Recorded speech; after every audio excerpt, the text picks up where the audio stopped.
এই ভিডিওটা এখন করছি, তার কারণটা হচ্ছে বেশ কিছু কিছু মাস আগে আমি একটা ভিডিও দিয়েছিলাম যেখানে আমি বলেছিলাম যে আমার মায়ের ফোনটা চুরি হয়ে গিয়েছিল ট্রেন থেকে ফেরার সময়, মানে মামার বাড়ি থেকে ফেরার সময় হয়েছিল ঘটনাটা।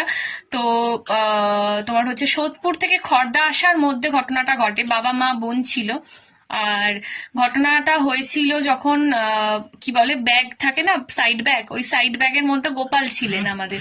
তো সেখানে যখন ওই লেবু ওঠে, বাতাবি লেবু, মুসুম্বি লেবু আর কি, ওগুলো কিনতে যাওয়ার সময় চেনটা হালকা খুলেছিল। তো তারপর থেকেই না মা খেয়াল করেনি, অনেক পরে এসে মা মনে করে যে ফোনটা পাওয়া যাচ্ছে না। তারপর তো থানায় জিডি করা হয়, অনলাইনে যা যা ব্যবস্থা আছে সবকিছু করা হয়। তো আমার আশা একদমই ছিল না যে ফোনটা পাওয়া যাবে। ফাইনালি আজকে ফোনটা পাওয়া গেছে, খড়দা থানা থেকে ফোন করেছিল, ফোনটা দিয়েছে। আর খুবই ধন্যবাদ। আর আমি আমি খুব খুশি এটার জন্য